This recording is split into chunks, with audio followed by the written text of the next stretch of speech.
सुन पा रहे हो क्या? हाँ हो सर, येतोय आवाज. थांबाय.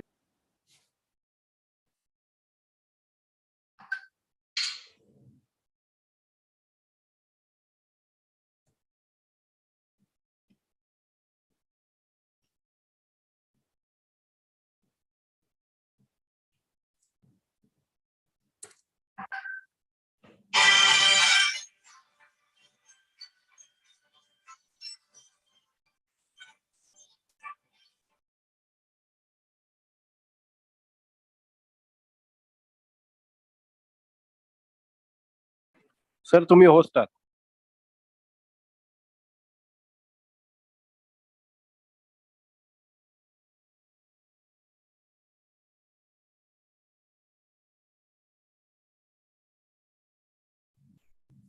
Hello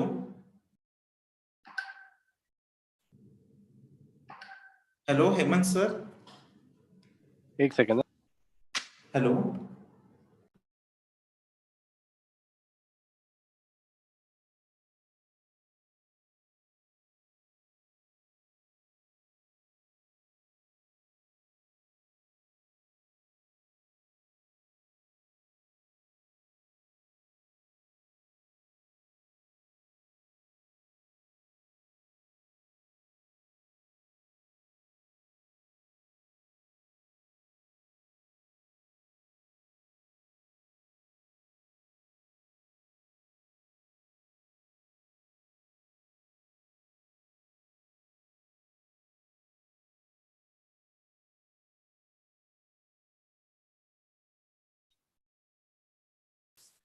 We will start in just 5 minutes. Okay.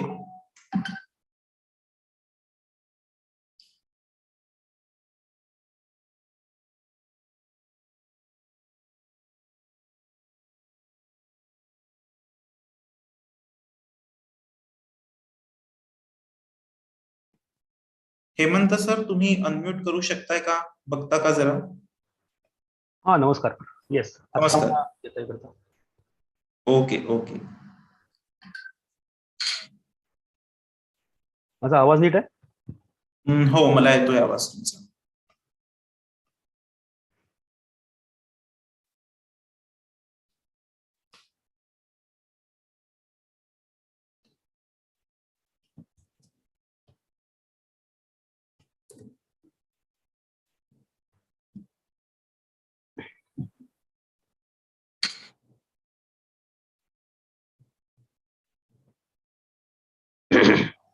सपना मॅडम तुम्ही आहात आणि शोभा मॅडम.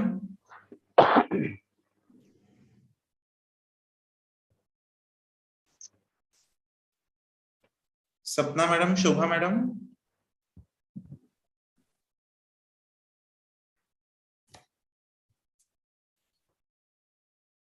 सपना madam, Shobha madam.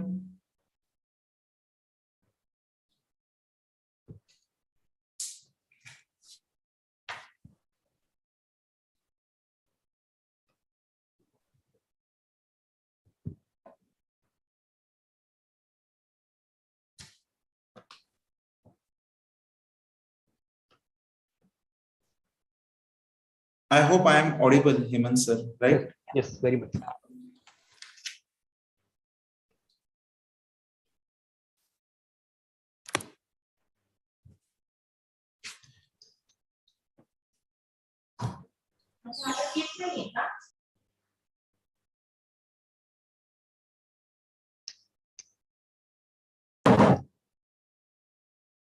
Good afternoon.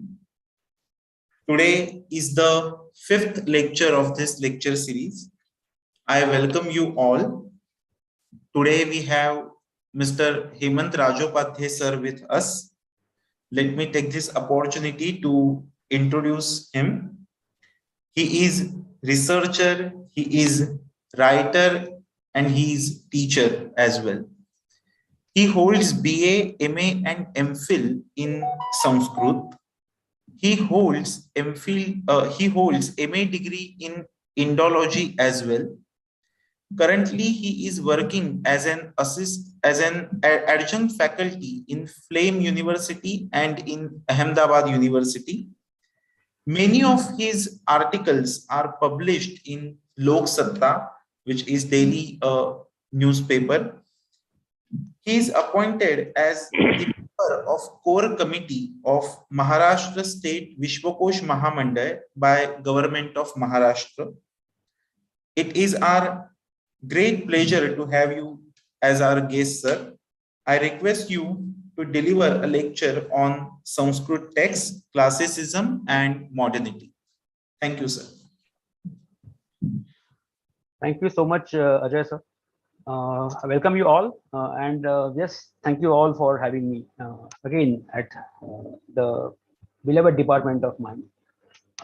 Gives me pleasure to be with you all, to engage with you on this theme of classicism and modernity. When I was contacted by Dr. Shakuntala Gaude to deliver, to request me to deliver a lecture in this series, she sent me the title of this lecture series, and it was New Dimensions of Sanskrit, New Dimensions of Sanskrit Research. So let us begin with the topic itself, because the theme itself is very modern in a way, and we all know Sanskrit is the oldest attested known Indian language that we celebrate, we cherish, and we study religiously and with all our passion. So let us begin with the title. Well, the first word is new. New is, of course, it signifies the modernness, the newness, the novelty. We have the famous, widely acclaimed definition of Ramaniyata. Kshane kshaneyan navata mupayati tadeva rupam ramaniyataya. So novelty is always Ramaniya. It has its own, it has its own baggage of great things, some things which may sound negative to many of us, but then life is like that. Life is always full of good things, and then certain bad things. They teach us many things. So it is about the word new. Then the most important word from that title is dimension. We all have studied what is dimension in our school, in the science texts. Dimension is what is it? In fact, it is a measure with which we. It is a unit, or it is something, a quantity which we measure length, breadth, width, etc. So when we speak of dimensions of Sanskrit research, we have to discuss what is the length, breadth, and width of this field of Sanskrit research. As I just mentioned, that Sanskrit is the oldest attested language, one of the oldest attested languages in the subcontinent. Perhaps it is one of those few ancient languages that still survive in human society. So when I say oldest attested language, it means it is one of those very few, maybe 4 languages which still survives. It is the language that is widely associated with our national identity, our social, cultural, religious identity. It is the language that is often referred to as the reservoir of Indian knowledge systems. So we all venerate, revere Sanskrit language as Divya Vak, Bhasha Su Mukhya Madhura Divya Girvana Bharati, and Tasyam Hi Madhuram Kavyam Tasmadapi Subhashitam. Subhashitam, the word Subhashita is now in common parlance is used for those that particular genre wherein we find those beautiful verses depicting morality, ethics, etc., etc. But Bhartrhari defines Subhashita as something that is Bhartrhari in his Niti Shataka. He says, Vanyeka samalankaroti purusham ya samskruta dharyate. So language is that ornament of human that endows him, but it has a prerequisition that it has to be samalankrita, Vanyeka samalankrita, and ya samskruta dharyate. Samskrita means the language which is Samskrita. the language which is polished. So the name itself informs us, as we all know, we all are doing our masters and PhD. So everyone here knows that Sanskrit is a language that is polished. It is a polished version of the dialects being spoken, the ancient dialects being spoken in the northern part of what we call Indian subcontinent today. So the new dimensions. Now let us again look at the title of the series, New Dimensions. When we speak of new dimensions of Sanskrit research, we have to understand that, well, there are two parts, new dimensions and of Sanskrit research. So Sanskrit research is one thing and new dimension is another thing, and they go hand in hand. They are intertwined with each other when we study Sanskrit at this university level. And we all know that the Sanskrit that we study at university is not the language. It is not taught to us the way it is taught. It was being taught, or it is still taught traditionally at Vedic traditional schools. We look at Sanskrit in a Western way. We have to admit and acknowledge this. We do not study Sanskrit grammar as at university level, in modern schools as well. Well, at NCR, in the NCRT textbooks or CBSE textbooks, we study. I mean, those students study Sanskrit with some traditional, in some traditional way. They have they conjugate the verbs in that traditional fashion. Uttam Purush, Madhyam Purush, Pratham Purush. But most of the Maharashtrian students who study at the SSC with the SSC syllabus, state board syllabus, we study Sanskrit at Pratham Purush, Madhyam. We study verb conjugation with this Pratham Purush, Madhyam, Pratham Purush, Dvitiya Purush, Tritiya Purush. That is the style that is set up by the Western explorers, early Western explorers of Sanskrit language, which means the new dimension of Sanskrit studies, not research, the new dimension of Sanskrit studies, that the language we study at schools, the language we study at the university level, is set up by the Western explorers. In fact, the modern school system or the modern university system itself is very much Western in nature. Well, we are at such a juncture of time that we do not identify ourselves as, we neither identify ourselves as modern citizens, we nor we do not have we do not have retained our bonds with the ancient or medieval traditions. We identify ourselves with the traditions, but somehow those bonds are fickle now. Those ज्याला मराठीमध्ये अनुबंध म्हणतो, आपल्या अनुबंध परंपरेमध्ये टिकून आहेत, पण somehow it is seen that still though we are trying to identify ourselves with the broader, what we call broader Indian or Hindu or South Asian tradition, most of us are very much, we practice the Western lifestyle. We study in the schools. Those are run according to the Western systems. The same way, Sanskrit also is taught and learned in the Western system. So this is the foremost and the basic dimension of Sanskrit studies in modern age. One thing. Now let us discuss about what is called Sanskrit research in the title. Sanskrit research, well, in आपण समास शिकतो, we study समासas. Sanskrit संशोधन, संस्कृत विषयीचं संशोधन, संस्कृत विषयीचं संशोधन म्हणजे संस्कृत संशोधन. So Sanskrit research is the research about Sanskrit language or research in or on Sanskrit language, right? Now, when it comes to research in Sanskrit, of course we have to read, learn, decipher and understand and analyze the Sanskrit texts. At university level, when we begin our bachelor studies in Sanskrit, आपल्याला basic first year la, I believe we have those small chapters, then the collections of Subhashitas, then some selections from Shakuntal or other plays or other epics. Then in our second year of bachelor studies, we are supposed to read some selections or a complete text. For example, when I was doing my bachelor's in Sanskrit at Ferguson College, we studied fifth and sixth sarga of Raghuvansha, and I guess it was Pratima Natakam, if I'm not wrong. So, so I didn't. What we are supposed to study at that level is when we are given with a particular selection, we are supposed to read fifth and sixth cantos of Raghuvansha.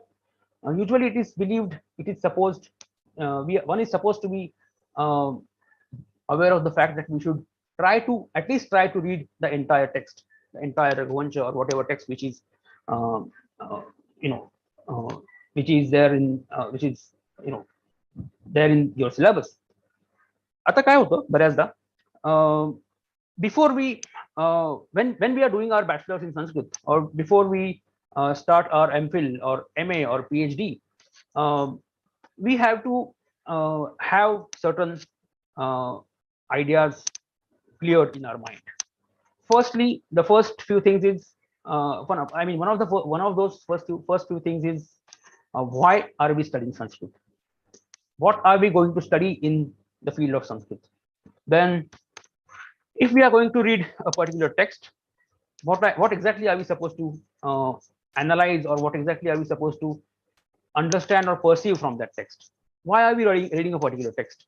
So my first question that I would like to raise here is, if you are discussing new dimension of Sanskrit research, and if we are supposed to work on Sanskrit texts or a body of different selections from Sanskrit texts, we have to understand what is Sanskrit text or what is text, for that matter. Text, well, we all know text म्हणजे आपण त्याला ग्रंथ म्हणतो. In common parlance, in Marathi or in Hindi we call it grantha. We are supposed to read a particular grantha or a particular selection from that grantha. If we are told to read fifth cantos, that is the text of the fifth cantos. So तेवढा पाठ आपण वाचतो, पाचवा सर्गाचा पाठ आपण वाचला. So what is text?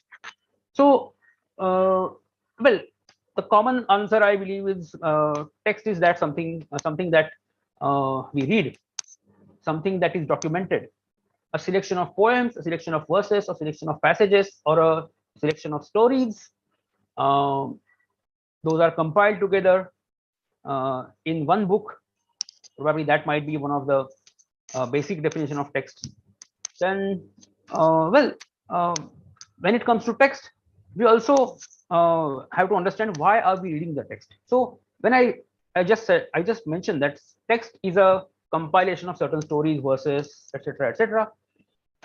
Why are we reading the text? For example, when I was doing my bachelor's, I was clear that, well, I need to get good marks. That is why I'm reading this text.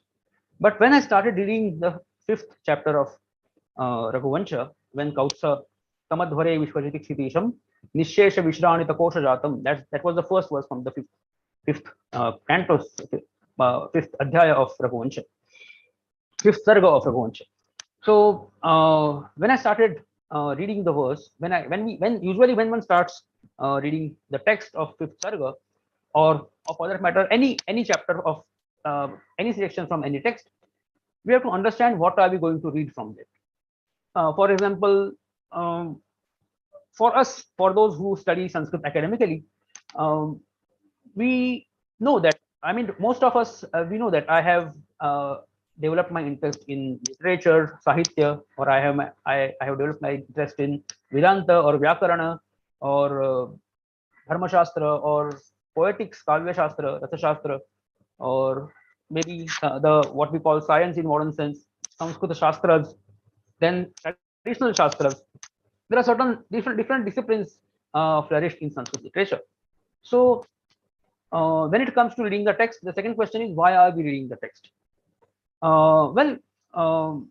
If someone wants to read a text, if someone wants to be a scholar of Vedanta, he should he has to read Vedanta, the text from Vedanta, Shankar Bhashya, other Adhyasa Bhashya, all other Bhashyas by Acharyas on Bhagavad Gita, Upanishad, Brahma Sutra, etc.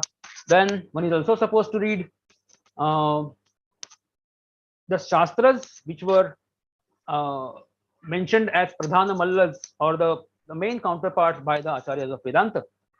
For example, Shankaracharya refers to Nyaya Shastra as Pradhana Vallabh. So in order to understand what Nyaya Shastra is, we have to have some at least we have to spend at least a couple of years to study what Nyaya Shastra is, right? Or if one wants to study Shankara Bhashya, if one wants to be a scholar of Advaita Vedanta, we have to understand all the other faculties of Advaita Vedanta, Shuddhadvait, Vishishtadvait, etc., etc., etc. So what it tells us is, if you want to study any Shastra in Sanskrit, if you want to study any text in Sanskrit, if you want to understand it in detail, if you want to understand all the dimensions of that particular text in Sanskrit, within Sanskrit discipline, interdisciplinary approach is the most. Yeah. So there is no alternative to interdisciplinarity. In the later half of our this session, I will discuss what interdisciplinary is and how it can be practiced in Sanskrit research. So, well, so the question was, what is text? Why do we read it text? Why do we read it? And how do we read it? Then the title from my talk, the title of my talk is Classicism and Modernity. Well, we all have to read classical texts, right? We call it classical Sanskrit literature, Abhijata Sanskrit Sahitya. Then Abhijata Sanskrit Sahitya is the Sahitya that is composed in what we call Sanskrit, the language of Sanskrit. Now, as at the very outset, I mentioned that Sanskrit is the language that is polished when the dialects being spoken in the northern part of the subcontinent were standardized. The language, when it is standardized with the help of the aphorisms of Panini, we receive this great language, Sanskrit. So the language, the literature composed in this language is Sanskrit literature, which is called Abhijat Sanskrit literature. But then when we study Sanskrit literature, we also study Vedic literature as well. And roughly, vaguely, it is believed that Vedas are composed in a language that is called Vedic Sanskrit. Yeah. We have to understand that Sanskrit is the language that is polished with the help of Paninian rules, right? The word Sanskrit appears for the first time, probably according to some scholar, it appears in the Bharata Muni's Natya Shastra for the first time. Then, according to some scholars, Dandin mentions, he uses this name for that standardized language. Then Professor Ashoka Khushkar has also mentioned that in Ramayana, the word Samskrita Vak is used by sage Valmiki when during Ayodhya Kand, when Hanuman meets Sitaji, and he thinks that whether it would be right to speak with Mother Sita in the language that is spoken by Arya, or shall I speak in the language of our own community, that's Vanaras. So the language that was being spoken by the Aryas, the Sabhyas, is Samskrita Vak. But then he thinks that, well, if I speak in the Samskrita Vak, Mother Sita would probably mistake me for, she may think that I am some spy of Ravana. I am some Daitya in the guise of Vanara. So it shows that the language, the Samskrita Vak, not what we call Sanskrit today, but the Samskrita Vak, the language that was believed to be the standard form of dialects, was being spoken by the Kshatriyas, and that is the Aryas, and the Asuras as well, the Daityas as well, that is the soldiers of Ravanas. They were also using the Samskrita Vak. Then this brings me to another interesting paradigm. In Shatapatha Brahmana, the famous story wherein we find the tell that Deva, in the war between Devas and Asuras, Asuras were defeated because they shouted out slogans in Mlechavak. Te Asura Helayo Helayo Iti Uchuhu. Instead of He Arayo, they shouted out Helayo Helayo. And since they use Mlechavak, Ataha Te Parabhavan, that's what the Shatapatha Brahmana tells us. Patanjali Mahabharata reiterates that. And it mentions that Ataha Brahmanena Namlechitavai Na Apabhashitavai. So that the one who engages himself in academics, the one who engages himself in the practice of knowledge production, should not speak the mlecha, the impure language, right? So those who speak the impure language, those who speaks Samskrita Vak according to Ramayana, those who speak Amlecha language according to Brahmanas and Mahabhashyas, they are regarded as the Sabhyas, the Aryas, the Sabhyas, and those the Hanuman himself mentioned. I mean, Valmiki himself mentioned that Hanumana believes that if he speaks in um, the Samskrita Vak, Sita Mai would not believe that Hanuman belongs to Vanara clan, because Vanaras were not supposed to speak in that language. It shows us that language has played a vital role in creating these social identities. It's a different topic whether we believe it or not, whether we like it or not. And in modern context, well, it has become a very sensitive issue. But then, when we discuss um Ramayana period, or the period when Ramayana was being written, it is, or the time when Shatapada Brahmana was in practice, when the time Shatapada Brahmana was being composed, the writers were firmly believing that one can only be a part of that noble sphere if one speaks in standardized language. A mlecha language, Brahmanena na apabhashitavai, na mlechitavai, which means language that is Sanskrit is from ancient times. It is clearly mentioned that it is the language that is being spoken by those who have entered that noble social group. I'm not talking about the caste system here.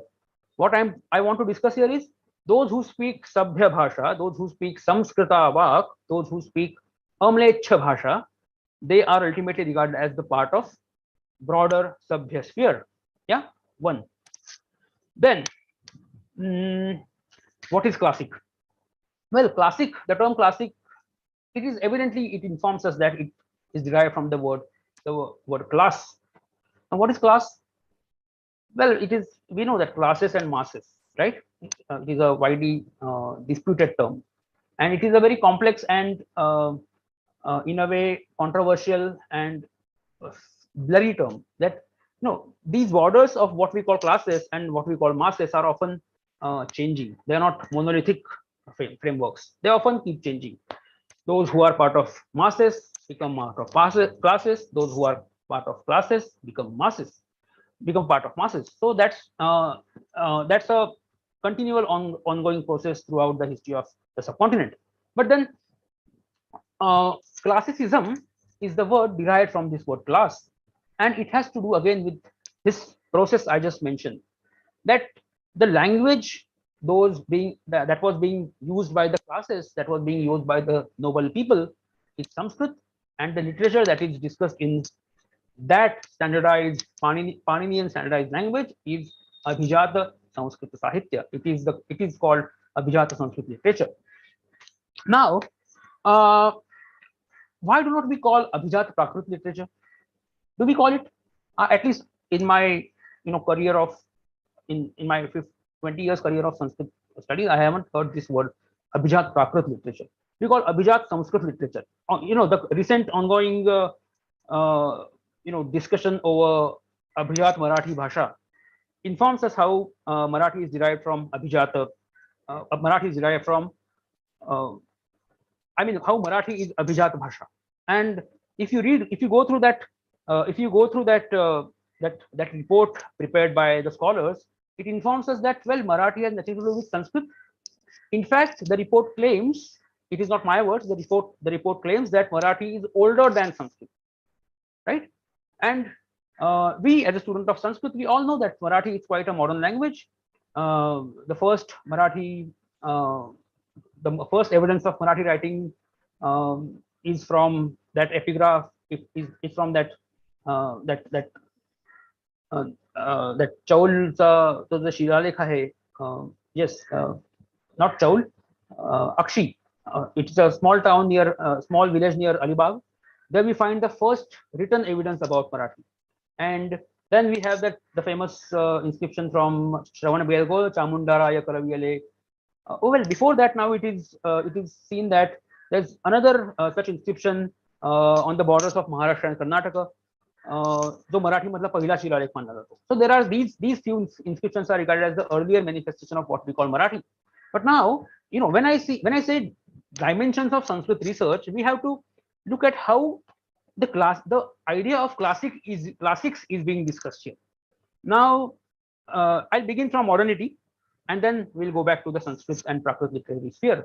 So today, when Marathi is being portrayed as Abhijata and pre-Sanskrit language, the language that is emerged in pre-Sanskrit era, you have to understand that there's a problem of discourse, right? These are the narratives, these are the rhetorics being propagated that Marathi is older than Sanskrit. Now, and then when Marathi obtains that Abhijata status from the government, it might, well, there are certain provisions that the scholars of Marathi will receive funds and etc. etc. They will have an independent university for the study of Marathi, and Tamil and Sanskrit and some other language are already declared as Abhijata Bhasha. But well, Sanskrit does not require any such certificate because we already call the Sanskrit literature as Abhijata Sanskrit literature. So it is already proved instinctively Sanskrit is Abhijata Bhasha. Abhi plus Jana Jayate. That's the verbal root. The language that is emerged from the classical sphere, the language that is emerged from the noble sphere, or the language that is adhered by the noble sphere is classical language, right? Abhijananchi bhasha ती अभिजात भाषा असते. अभिजन म्हणजे काय? पुन्हा जात व्यवस्थेमध्ये नको जायला, because जात व्यवस्था, caste system has always been very fluid, though it has its own drawbacks and its own problems. It is seen that those who speak standardized language often get prominent position in courts. We know the famous example of Kalidas. It is believed that he belonged to a shepherd community, and then he is one of the greatest poets of in the world across, as it is believed. Then, so the language that is being spoken by Abhijanas, those who are socially, culturally, academically elites, their language is called Abhijata Bhasha. So that is about classicism. So classic and classicism. So that that sense or that sensitivity or that imagining ourselves being a part of that classic sphere is classicism. It is that ism, what ism is, Hinduism or Islamism or whatever, Christianism. So ism is that ness. It has that ness pratyaya. जसा ness प्रत्यय असतो आपल्याकडे, Hindu ness, तसा तो classic नेस जो असतो, क्लासिकत्व त्याचं जे आहे, अभिजनत्व जे आहे ते त्या भाषेतून समोर येतं. So classics is what we just discussed. Now let us end this first what I call it, first part of our discussion with the brief engagement over the last term, modernity. Now, what is modernity, and can modernity be monolithic? Modernity अशी एकसंध असते का? तर आपल्याला तेच बघायचं आहे. Well, modernity, for the word modernity, we have a beautiful word in Sanskrit, adhunikata. Adhuna is the word. अधुना म्हणजे सध्या, हल्ली जे काय चाललंय त्याला अधुना असा शब्द आहे. The contemporary time is always mentioned, referred to with this word adhuna, and something that is contemporary is adhunikam. जे आधुनिक आहे, जे आत्ता घडतंय, जे आजच्या काळातलं आहे ते आधुनिक आहे. We all know this. So this requires more serious discussion. Modernity in academic sense and modernity in what we imagine, in a sense of what we imagine as modernity to be, are two different things. आपण ज्याला आधुनिकता म्हणतो ती एक ढोबळ आधुनिकता आहे. तिच्यामध्ये आपण नवीन वेस्टर्न कपडे घालतो, चष्मा लावतो, मोबाईलवर बोलतो, गाड्या फिरवतो, ज्या पाश्चात्य तंत्रज्ञानाच्या क्रांतीनंतर उदयाला आलेल्या ज्या परंपरा आहेत, that is what we call modernity. And then we have to accept that modern technology and modern industrial revolution has impacted entire world to a massive extent, and we cannot get rid of that. Everyone, even a small kid living in a tribal area is influenced by that revolution, that industrial revolution, directly or indirectly. So let us come to what modernity is in the context of Sanskrit. When it comes to Sanskrit research, modernity becomes a critical problem. As far as Sanskrit traditions, Sanskrit literary traditions are concerned, we know we means the Sanskrit literary texts, Sanskrit literary traditions has its own sense of modernity. Purana Shastra, ज्याला पुराण साहित्य असं म्हणतो आपण, the Puranic literature, the etymology of Purana is often given as Puranavam, something that is newly depicted, something that is ancient but newly depicted. काही प्राचीन घटनांचे संदर्भ हे नव्याने सांगणं, आधुनिक काळाच्या अनुषंगाने सांगणं is Puranavam. You go to enter any famous Purana, any narrative literature, or any Jataka story, even the Jaina narrative literature, Shashti Shalaka Purusha, or whatever. We find that the ancient stories are documented by different acharyas, authors, and bards. सूत परंपरांनी पुराणांची रचना केलेली आहे, वेगळ्या वेगळ्या आचार्यांनी केलेली आहे. And this again has it is emerged from the what we call roughly as Vedic literary body. Again, the same. Let me take you back to the same myth. Pura Devasura Sangrame, something happened, and te asura para bhavan, te helayo iti uchuhu. We all know uchuhu is paroksha bhutkalacha rupa, na uchuhu. Iti uchuhu. Ataha te helayo iti uchuhu. Ataha te para bhavan. Again, para bhavan is past tense. Ataha brahmanena nam lechitavai. Now, if here he wants to give a message that hence Brahmana or someone who is engaged in academic productions should not speak in impure speech. So to give a certain message, they are referring to some old tale that this happened during the war between Devas and Asuras, or maybe stories from Panchatantra that Pura Mahilaropya Nagare, Raja Asit, Tasya Chatvaraha Putra Vagare Vagare, je kai apan pahato. Or maybe same is the case with Mahabharata. We know the story of Mahabharata. Maharshi Lomaharshana, he narrates the story to his disciples. He has heard that story from his guru. Then Vaishampayana and Sauti, though they have learned this story from their guru, that is Maharshi Vyasa. And Maharshi Vyasa was the witness of the entire life of Kauravas and Pandavas as it is believed. And he post the war, he somehow rediscovered his memory, and he wrote that great epic, that is Jaya, or what we call Mahabharata today.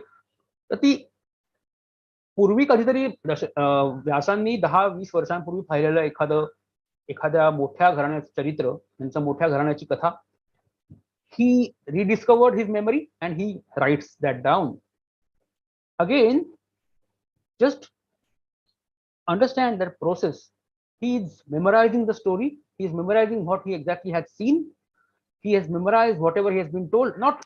It is not possible that Vyasa must have been present in all the situations. He was not there with Pandavas in Vanas. He was not there in Dwaraka. He was not there in Hastinapur or elsewhere. But he has been informed by his sources. He was a frequenter to Hastinapur, and he was, of course, very much close related to Hastinapur dynasty as well through his mother Satyavati. So, whatever he remembered, whatever he understood, whatever he learned from his sources, he wrote it down. Then his disciples, Vaishampayana, he created another ascension of Mahabharata, then Sauti, and the process goes on. So what happens here is, remember again the etymology of what is Purana. Pura Navam, something which has happened in the ancient past or the recent past, is written in a new form, and or maybe when a story or when an account of particular incidents is written down, it is the first fresh and new account, novel narrative of that particular incidents in past, which means we are recreating those memories. We are propagating those memories, and we are propagating those memories with a particular purpose. What might have been the reason behind propagation of Mahabharata? Well, we don't know. We know that Parikshita once asked Shukadeva to tell him about what happened, or just Janmejaya. Then Parikshita, then the famous संवाद between Shukadeva and Parikshita, wherein ज्याच्यातनं Bhagavat कथा आलेली आहे आपल्याला माहिती आहे. अशा संवादांमधनं या कथा पुन्हा पुन्हा रिमेंबर पुन्हा पुन्हा पुनस्मारित केल्या जातात आणि त्यांचं लेखनही होतं. We know that our traditions, our ancient traditions, they give emphasis on oral traditions. So earlier the narratives were not written down as it is believed. They were imparted orally, they were heard, remembered, and again imparted to further generations. And now even the traditionalists will believe, the परंपरावादी आहेत त्यांना सुद्धा माहिती आहे की वेदांचा जर अपवाद सोडला, if Vedas are the only exception wherein we do not have changed a single letter, अशी एक श्रद्धा आपली आहे, अशी धारणा आहे की वेदांमध्ये काहीही फरक न करता ते जसे आहेत तसे पुढच्या पिढ्यांना दिले गेलेले आहेत, अशी एक श्रद्धा आहे. Modern academia informs us, or it claims that some of the verses from some of the hymns from Rig Veda, some of the hymns from other Vedas are interpolated. Now the conflict comes here. As a researcher, as a scholar, आपण याच्याकडे कसं पाहायला हवं? Vedas are regarded as apaurushaya, anadi, ananta. They are the mahatoste nishvasitam, right? They are the nishvasitas of the divinity. Whereas modern academia informs us that there are various traditions of deciphering the meanings of Vedas. यास्काचार्यांचं उदाहरण आपल्याला माहिती आहे. It is perhaps one of the early attempts of deciphering the meanings of Vedas, known early attempts. The famous narrative about Indra and Vrutra, Yaskacharya informs us, well, ko Indraha, ko Vrutraha. Further, he informs us that Indra is Vrutra is Megha and Indra is Thunderbolt. Indra म्हणजे बीज आहे आणि वृत्र म्हणजे मेघ आहे. इति नैरुक्ताः. So those who believe in the science of etymology, those who believe that the certain words, certain proper nouns are derived from certain words which inform us about certain ideas. For example, Indra is derived from Iran Darayate. You all must have read this. Iran Darayate, the one who penetrates through mountains, or the one who the rain god, of course. Then Vrutra is again, he is a Megha.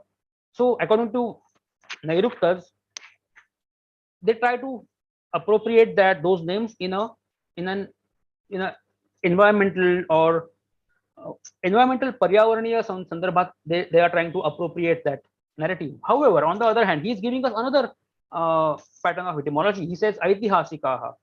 ऐतिहासिकांची काय धारणा आहे तर वृत्र नावाचा एक दैत्य होता, इंद्राने त्याला अमुक अमुक पद्धतीने मारलं, and we know the story. It was true, his father, Vrutra's father was true, wanted to have a son who will kill Indra, etc., etc. And then the famous story, Savag Vajro Yajamanam Hinasti. We all know the story. So even the tradition believes that in order to, well, we cannot have a single, we cannot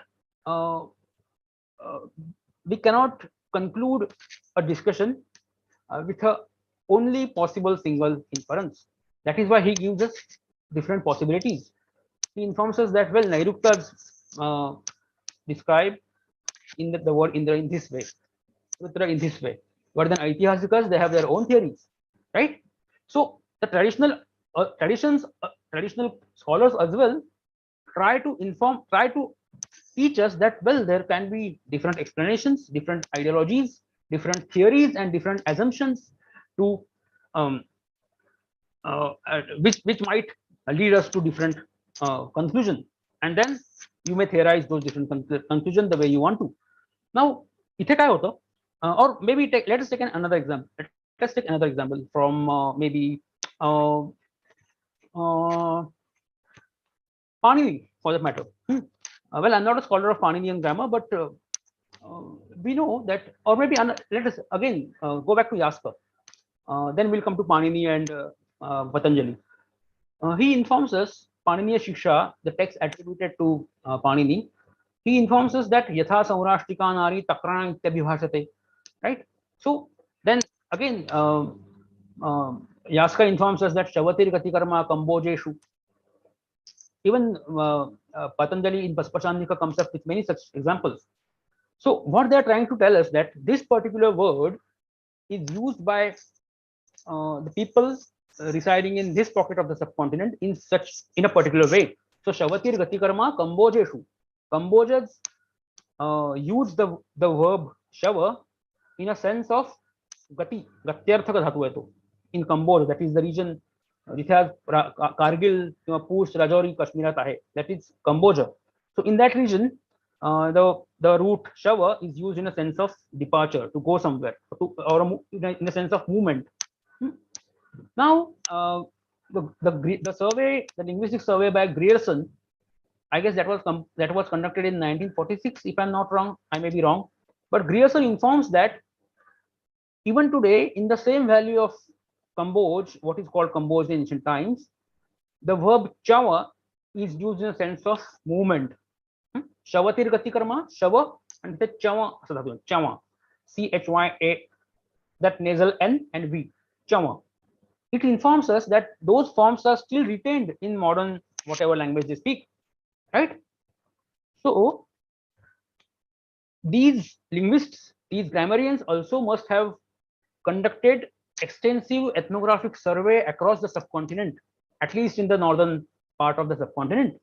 That is why they are coming up with such variations of meanings and shades of meanings. We know that Shadbhava Vikarat Asti Jayate Viparinamate Apakshiyate Vardhate, etc., etc. So how was that possible for Yaska to come up with such theory without having undergone such extensive ethnographic studies? No. So the tradition itself believes that in order to understand a particular science, a particular shastra, we cannot sit in a chamber with a lump of books and come down to an inference.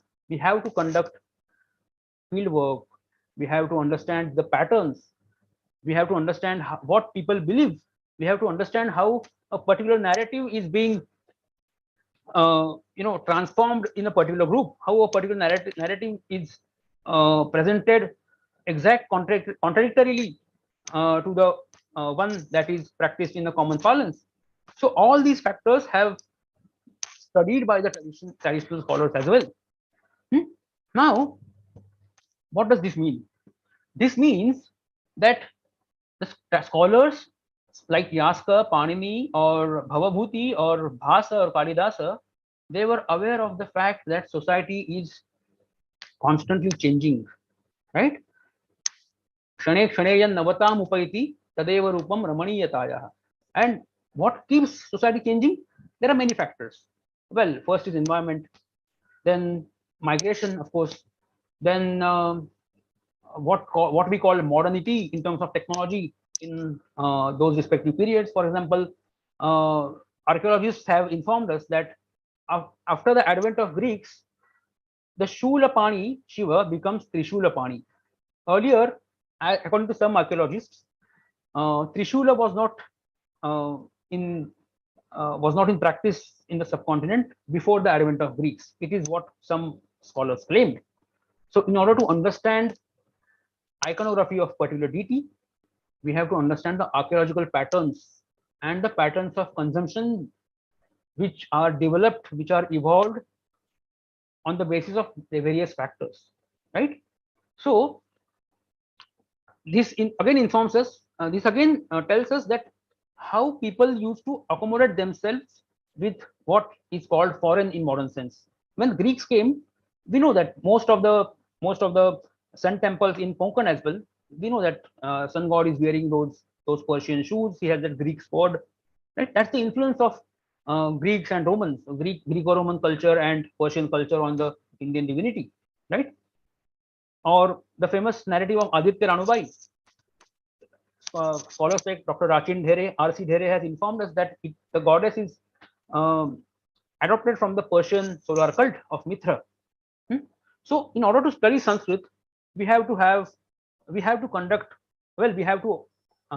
practice certain research practices. First, surveys, ethnographic surveys, or linguistic surveys, or surveys, textual surveys for that matter, right?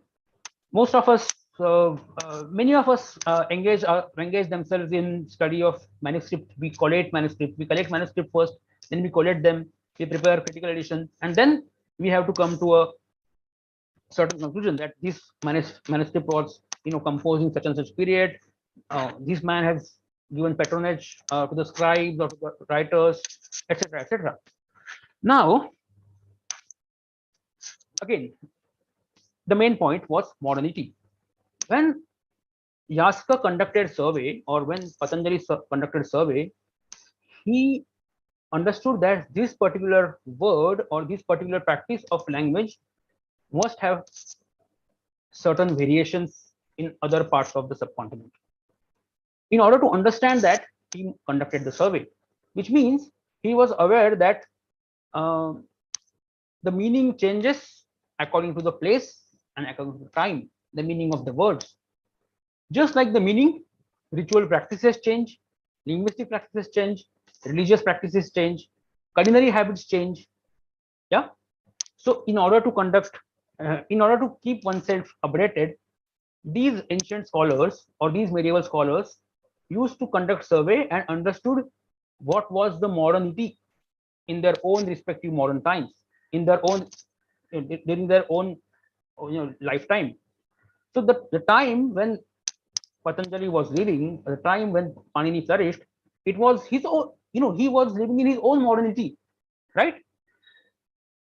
He or Patanjali was living in his own modernity, or Kalidas for that matter, he was living in his own modern time.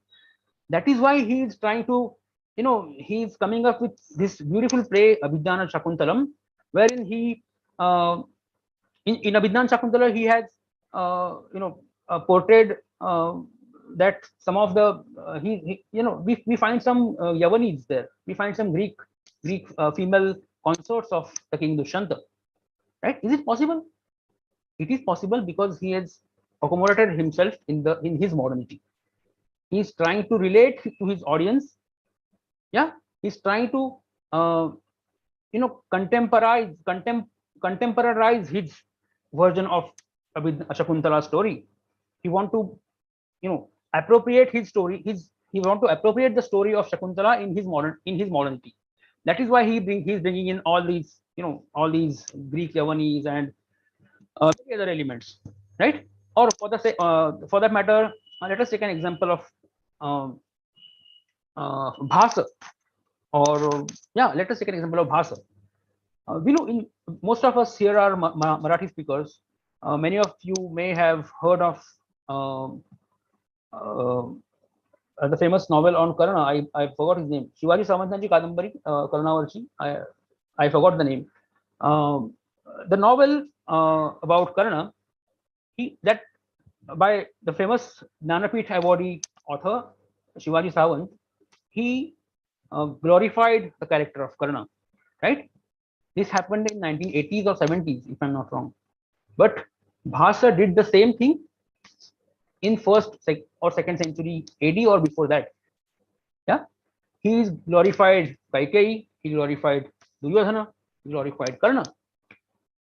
What may have been the reason behind glorification of such evil or villainous character? Do we have any answer? Well, the answer lies in the very fact that the main text of Ramayana, that is widely acclaimed text of Valmiki Ramayana, was not the only text that was revered or practiced across the subcontinent. Every region has its own version of Ramakatha. Every version has its own version of what is called Mahabharata story, right? That is why we have,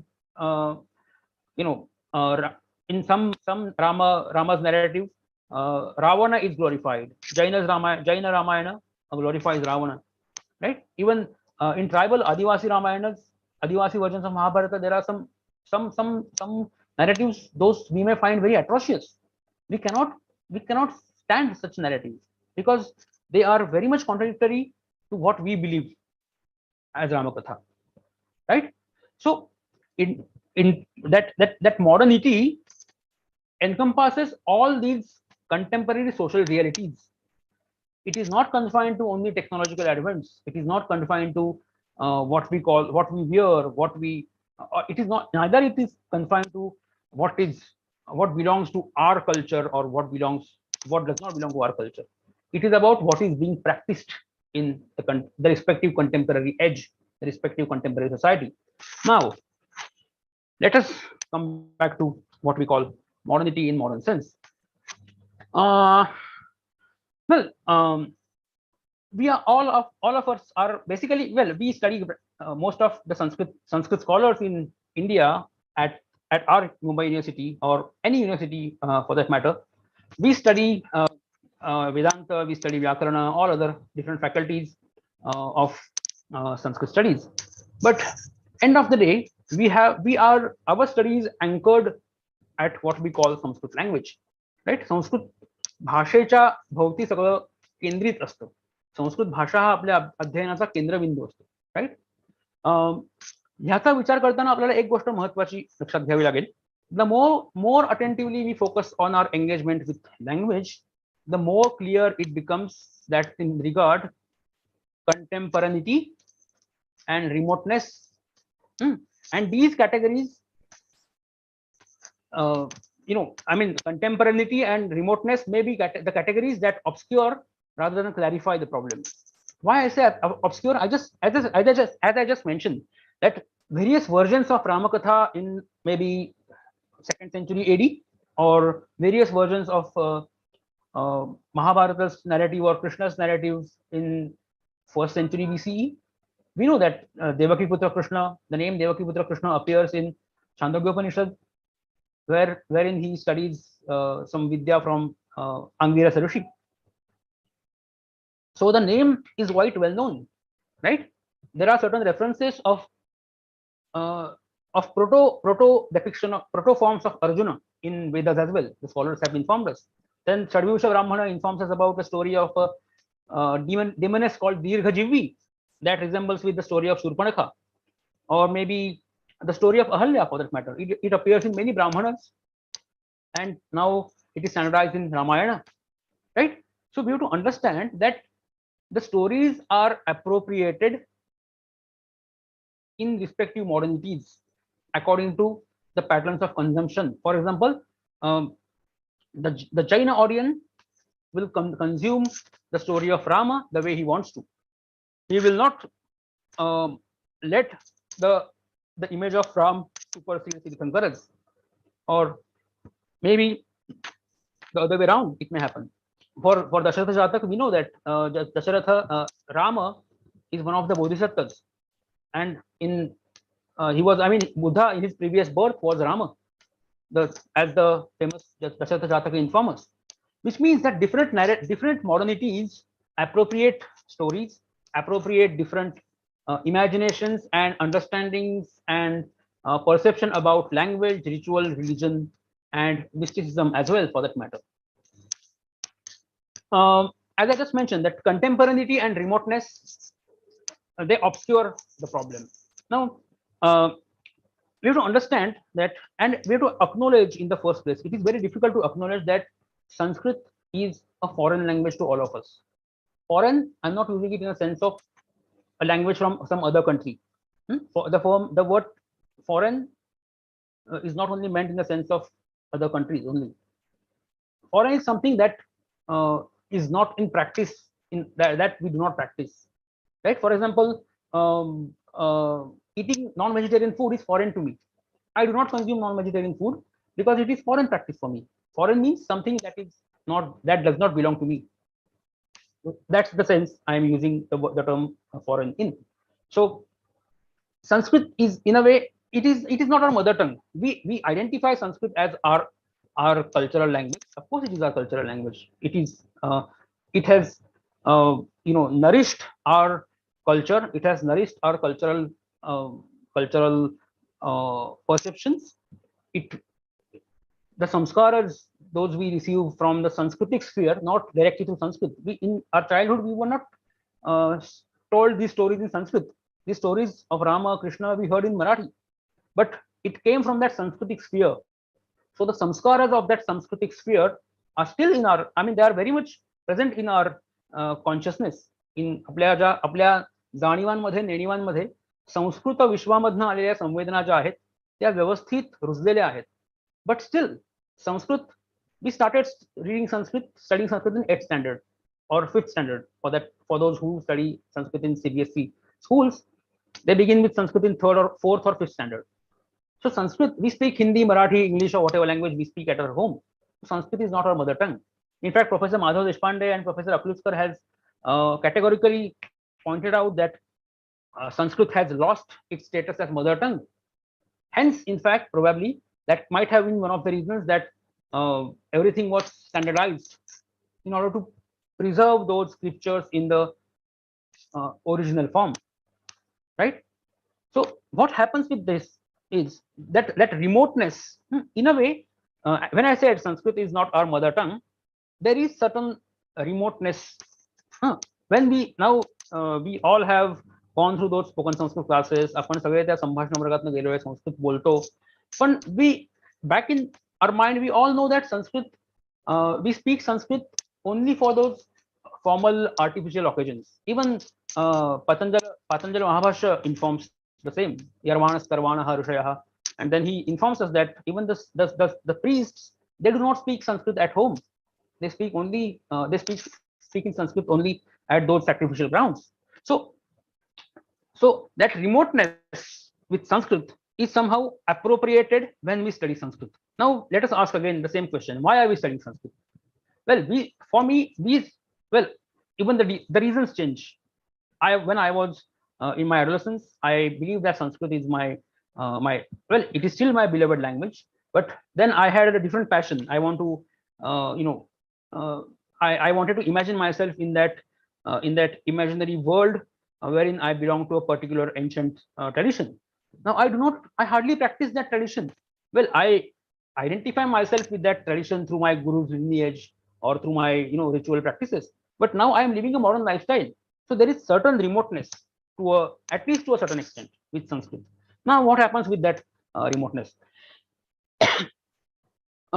We have to understand one important fact, that when we look at Sanskrit, we have to be aware of the motives behind our study. For example, what is the relevance of reading a particular kavya?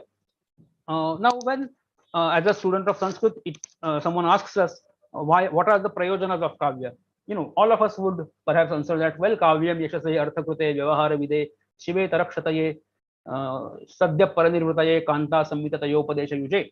These are the prayojanas of kavya mentioned by Sanskrit Sahitya Shastrakaras. Now, kavyam yashase, wonderful. Arthavide, yashase arthakrute, vyavahara vide, shive tarakshataye. Yashase, to earn fame, to earn money. To earn fame. Yashas is kirti or success. Success in terms of what? In terms of fame, in terms of being established as a student or as a scholar, as a professor, as a speaker, or whatever, as an academician. Yashase. Well, I study Sanskrit. I read Shakuntala for Yashase. Arthakrute. Yes, I may earn money, lots of money, when I do my career in Sanskrit. Well, Yashase Arthakrute Vyavahara Vide. What sort of Vyavaharas? So the Shastra informs us, Ramadivat Pravartitavyam na Ravanadivat iti. Right? If you read that Sahitya Darpana, it informs us की व्यवहार म्हणजे काय, तर रावणासारखं वागावं, रामासारखं वागू नये, वगैरे वगैरे. Now the moral, when the entire moral system, ethical system is changed, we have to understand in what context, what is Ramadivat and what is Ravanadivat. Right? The social values, even the religious values are changing. I mean, if one reads Valmiki Ramayana and if one gets the reference of Rama consuming non-vegetarian food, or Krishna consuming non-vegetarian food, or their relationships, or the pattern of kinship they practiced, कुटुंब व्यवस्था त्यांनी जशी त्यांनी आचरणात आणलेली होती तशी आपण पाळू शकतो का, त्यांच्या खाण्यापिण्याच्या सवयी आपल्याला पाळता येतील का? No, we cannot do that. But then रामादिवत प्रवर्तितव्य म्हणजे नेमकं काय? So well, now we carve out certain set of values, की सत्य बोलावं, एकपत्नी असावं, आणि काय ते जे काय असतं ते all those ideal values attributed to lord Ram, तशा प्रॅक्टिस कराव्यात. नतु रावणादिवत. मग रावणाच्या काही व्हॅल्यू चांगल्या होत्या की नाही का? He was a great musician, he was a great what then, but then well त्याची एक जी कृती होती सीतामाईला पळवून आणण्याची तशी वागायची नाही. बट देन रामादिवत प्रवर्तितव्यम ऋतुरावणादिवत, shall we reject Ravana in entirety? No, we cannot. I mean, well, there are certain factors which which can emerge up, that there certain values, I mean, are still practiced, or certain values of Ravana are glorified in tradition. I'm not rejecting tradition here. No one of us, even those people who are rational, those people who call themselves, being a part of postmodern era, or those communists or modernists or whatever, they cannot reject tradition. No one can reject tradition, because we carry that baggage. At least in order to counter certain traditional values, we have to go back to the traditions. We have to learn those traditions. We cannot unlearn traditions. So, but then विवेक ज्याला म्हणतो आपण, की काय घ्यावं आणि काय नाही, याच्या व्याख्या आज बदललेल्या आहेत ना आपल्या. आता कोणत्या बाबतीत रामासारखं कृष्णासारखं वागावं आणि कोणत्या बाबतीत रावणासारखं वागू नये, आणि रावणासारखं वागावं आणि रामासारखं वागू नये, व्यक्तिगणित गोष्टी बदललेल्या आहेत. त्यामुळे when it comes to modernity, काव्यम यशसे अर्थकृते व्यवहार विदे, द व्यवहार्स have changed in modern science, in modern social systems. So we have to define our own frameworks of what is Ramadivat and what is Ravanadivat. So we appropriate Rama in the way we want to, we appropriate Ravana the way we want to, right? Understand? I hope you understand my point. Now, what happens with Vyavahara Vide Shivetara Kshataye? Now, Shivetara is again something that is Ashiva, should not be practiced, आणि त्याच्यापासून दूर राहण्यासाठी Shivetara Kshataye. Then Sadhya Paranirvutaye.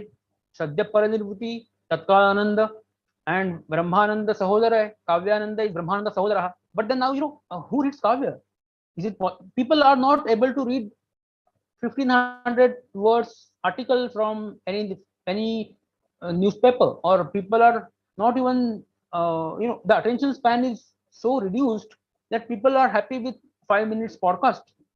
So Sadhya Paranirvruti, the definitions of Sadhya Paranirvruti has also changed, and it keeps changing. Nothing new. There's nothing new as such that is happening today.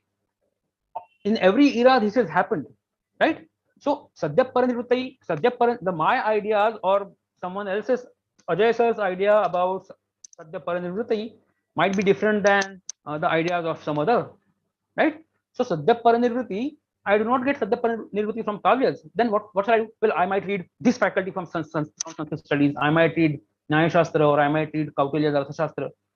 Then Kanta Samhita Tayopadesha Yuje. We have social media. We have TV channels. Kanta Samhita Tayopadesha Yuje. Genres have changed, right? People are not interested in reading Kavyas. Yeah.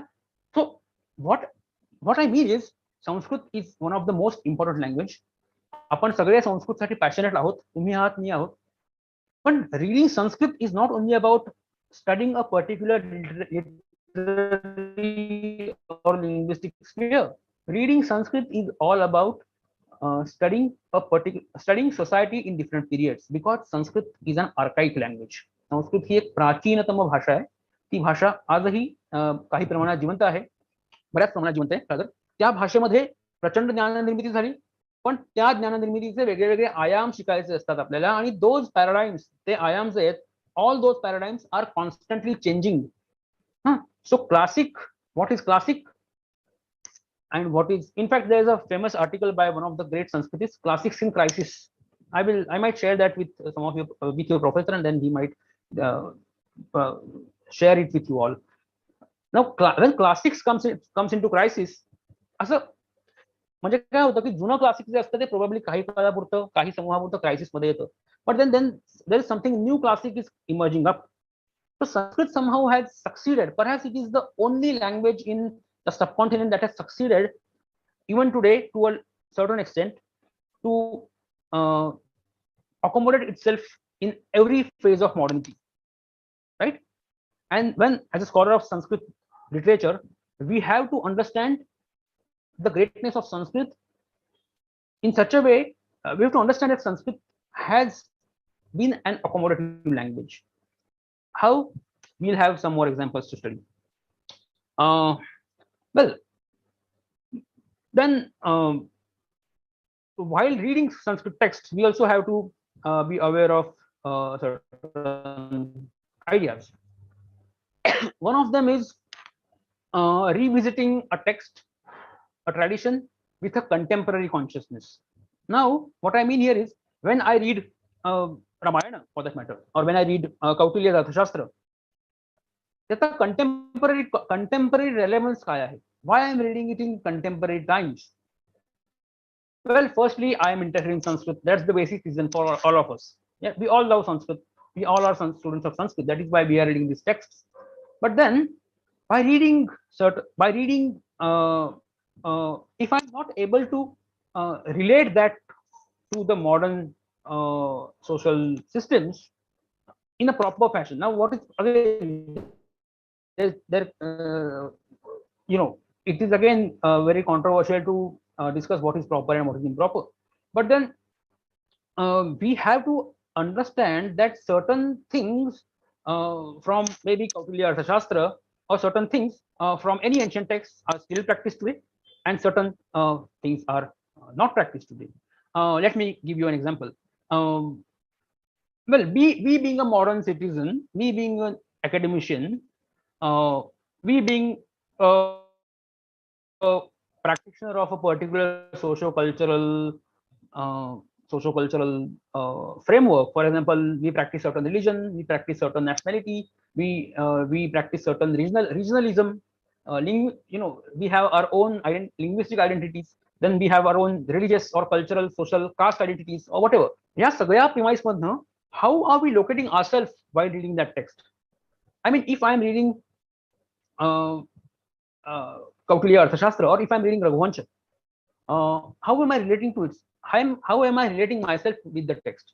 For example, while reading any text, आपल्याला ती सद्य परिनिवृत्ती मिळते, तत्काळ आनंद मिळतो.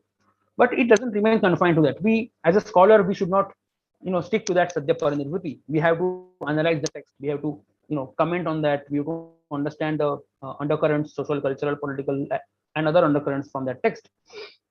Now, when one reads a particular text, we are in fact rediscovering ourselves as well. For example, when I read, we are going to read a brief passage, a brief selection from Raghuvancha. Just a minute. I need to open that, and probably I can share that with you. Ajay sir, can I share the screen? Yeah, I can. Yeah. So here we go.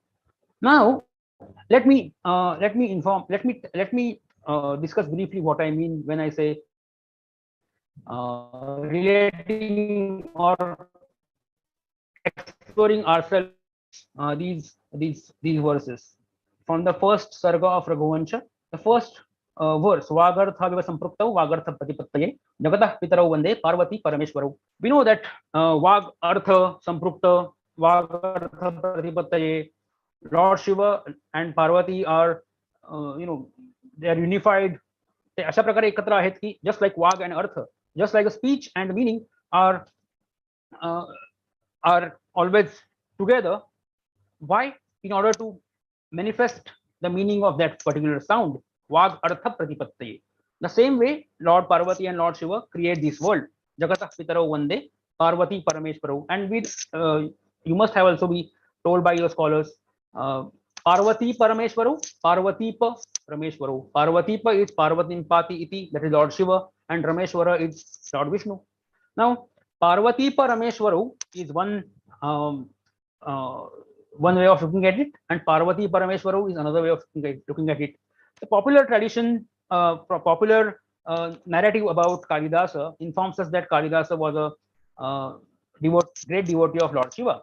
So this particular reading, Parvati Parameshwaru, goes with that particular assumption that Kalidasa was a great Shiva Bhakta.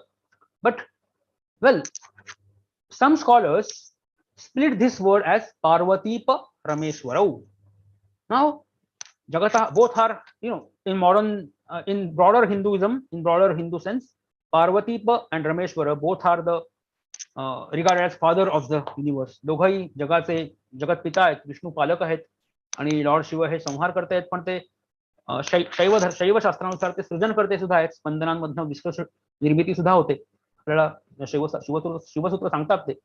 So Parvatipa and Rameshwara, why people have come to this reading, why they have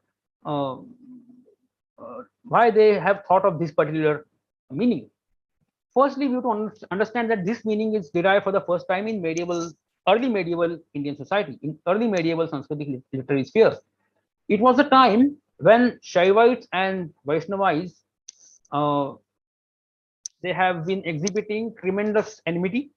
They were fighting wars between them. We know, we have read, there are hundreds of accounts of the great fight between Shaivas and Vaishnavas. And then a time came when various great sages such as Nathas and Gorakshanath and in Maharashtrian context, Narasimha Saraswati and many other great sages whom we revere as avatars of gods, they have tried to unify Shaivites and Vaishnavites. Shiva Vaishnava मध्ये भेद नाही. The great Santa Parampara from South, Nainar, Alwar, and the northern poet saints, the Maharashtrian poet saints such as Namadeva and Jnaneshwar Maharaj, and all these saints have tried to unify these two spheres, Shaivites and the Vaishnavites, right? And that is the time when people have highlighted this reading, Parvatipa Rameshwarau. So when one reads a commentary, when one reads a text with a commentary, you have to understand that a particular word is analyzed or treated in such a way that will suit certain peculiar narratives prevailing in the society, right? So Kalidas may have not used it in the sense of Lord Vishnu and Lord Shiva, but the commentators, they could not resist themselves to highlight this in such a way that it might cause the unification of these two sects of Shaivas and Vaishnavas, right? Then Vasurya Prabhavo Vamshaha Kvachalpa Vishayamatihi Titirshur Dustaram Moha Durupena Sagaram. We all are aware of the fact that the text is written when Kalidasa was a courtier poet at the court of Guptas, and then he was deported to the court of Vakatakas after the marriage of Prabhavati Gupta. So he was a courtier poet, and he was closely witnessing how the court bureaucracy works, how the prince are being, how the upbringing takes place, how they are taught what is the lifestyle they are supposed to engage with, right? And it is the time when Gupta, Mauryas, and all other dynasties who practiced Jainism and Buddhism were perished, and Guptas are widely regarded as the rejuvenators, revitalizers of Vedic religion. It is the time when, even before that, we know that how Kautilya, how Kautilya tells us that Raja should learn Anvikshiki, Trayi, Varta, Dandaniti, etc., etc. And then Trayi is, Vedas are vital part of his discourse. So, and then during Gupta's time, as it is widely seen that the Vedic religion is reaching its paramount.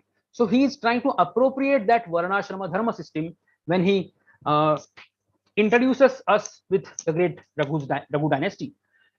We are not aware how, whether it was the same religious, whether those were the same patterns of consumption of religion, those were practiced by the actual Raghu kings, and we are not aware whether it was the same pattern that was consumed by the Guptas as well. But he is trying to somehow appropriate that in a frame of Chaturvarnya.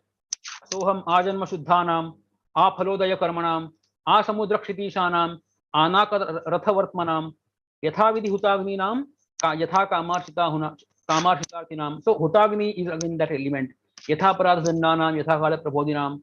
Then shaishave bhyasta vidyanam, yavvane vishayeshinam, vardhake munivrittinam, yogenante tanutyajam, and raghunam anvayam vakshe. And raghunam anvayam vakshe is one thing. He tells us about that anvaya of Raghus, but the standard model he has before him is the lifestyle that is practiced by his own patrons, his own his own kings, that is the Guptas, Chandragupta Vikramaditya, the one who has conducted many sacrifices, right? So in order to study Kalidasa, we have to be aware of what sort of political environment he was flourished in, what sort of political practices he was introduced to.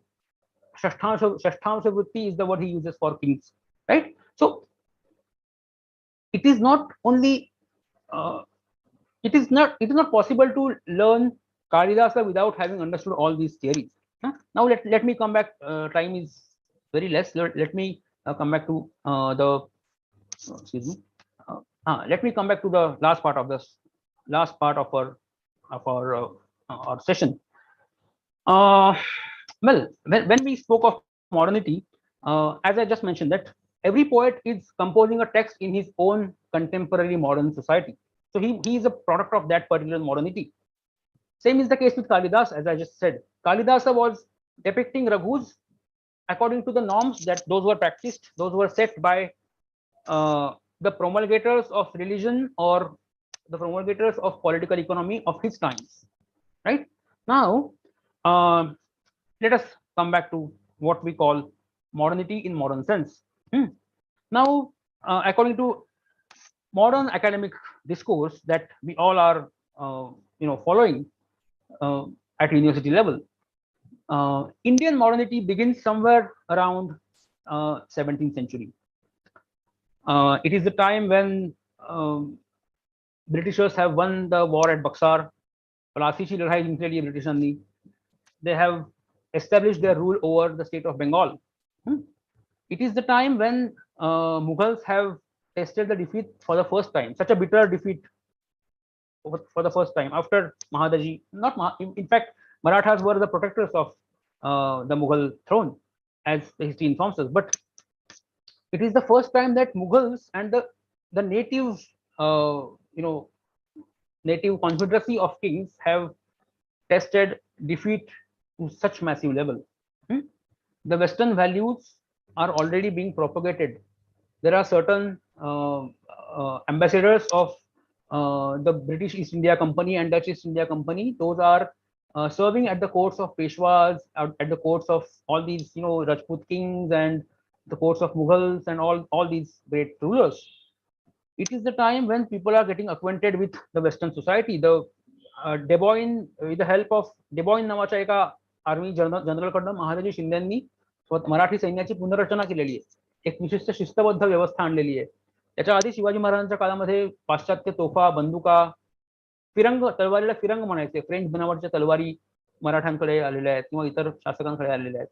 So people are slowly getting acquainted to what is Western about that industrial. I mean, people are getting influenced directly or indirectly by that Western industrial practices. On the other hand, after 1765, after the defeat of Buxar, Britishers have established their rule in Bengal. Warren Hastings is appointed as the governor of the British state of Bengal. The early British scholar administrators, they were engaged not only in discovering India and its ancient culture, but also in producing knowledge about it that would be advantageous for the empire in the making.